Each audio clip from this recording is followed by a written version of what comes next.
What's up, everyone? Welcome to another episode of 100 Yards Football Sports Talk Radio. I'm your host and producer, Logan Landers. And join me today to talk about the very impressive offensive lineman coming out of Yale, Mr. Kiran Amegadjie. It is my guy, a name who's a lot easier to pronounce, Jay McLovin. Jay, what's up, man? Let people know what you like about Kiran and where you think he could go in the draft. Yeah, well, Karan, he's a decent sized guy, right? 6'5", 318, typical Yep. average, offensive lineman in the NFL these days. So it's not like, let's just put it this way, not by today's standards is he a monster. He's just an average offensive lineman by today's standards, right? If he'd gone back about 20 years ago, yeah, you'd say he's probably a monster, but not anymore.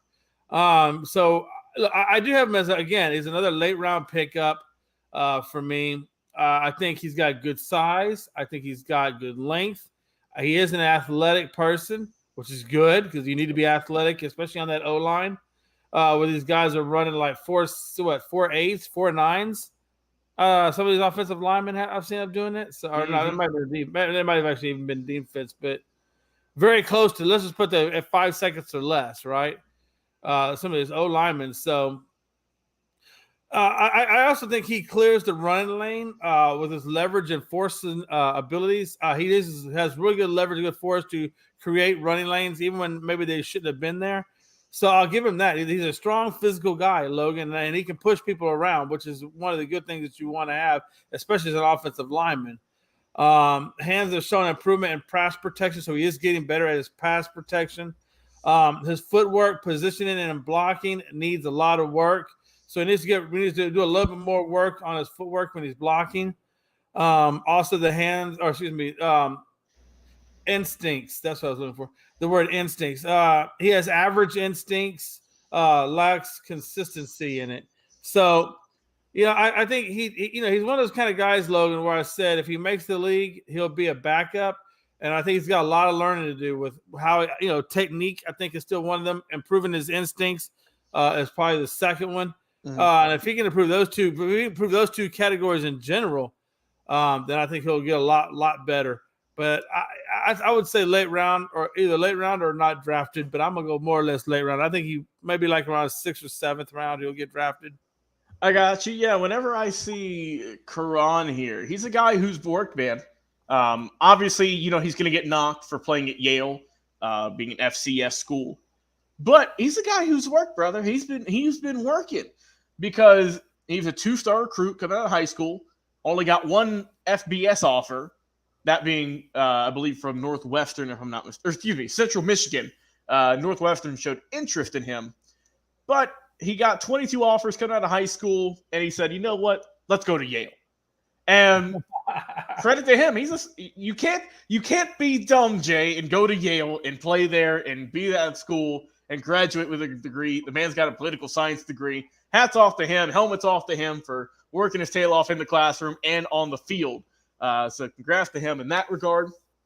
When I look at Kiran, what do I like about him? He's a guy who has got that solid first step when what you like to see with your big guys, right? He's got a lot of power. I mean, he's a big guy, like you mentioned. He might be a little bit undersized, but he's still got some solid power, especially in those tree trunk-like legs. He's got really good drive there, push guys back. His hips are flexible as well. So he's got a lot of good intangibles to him. I just think, unfortunately, it's going to hurt him, though, just because of where he played at. You don't look at Yale and think, powerhouse right there, first rounder, boom. I think that's going to hurt his draft stock. But he's got good size. He's got good athleticism. We also know he was coming off of an injury this past year. He did get hurt in 2023. So that's going to also have him drop a little bit as well. But I think this is a guy, Jay, who if you pick up, he is someone who throughout his career at Yale, right, 24 career games, only allowed 1 sack, 26 pressures, finished with 2-time All-Ivy League selection, won the Offensive Lineman of the Year. He's a guy who's got a lot of solid intangibles, man. And I think if you get him in the weight room, get him on the practice field, he's someone who you could pick up mid-round. And I don't know if he would be a starter per se day one. I would say more so of a fringe starter, someone who could develop into a starter because I think he has those tools. But if you get him in the right system, get him around some veterans, he's a guy who I think could really blossom into a solid offensive lineman in the National Football League. So I think that Kiran is a solid player overall, man. And I'm excited to see where he's going to go. I definitely think he will get drafted. I do think it would be middle round, though, maybe round 2 to 3, maybe 4. Just kind of depends on how the draft shakes out. You never know how it's gonna go. But I think that this young man you see up on the screen here is a solid talent. And if you just get some right coaching around him, get some right schemes, he's someone who I think could thrive. So we will see what happens, Jay, as the NFL draft is getting closer and closer. As I mentioned, man, Jay McLovin, appreciate you coming on the show, talking about some more and more NFL draft prospects as we get closer to draft night on Thursday, April 25th. I've been your host and producer, Logan Landers. Guys, go and get your draft notes ready. Go and watch some game film, and we'll see you guys on our next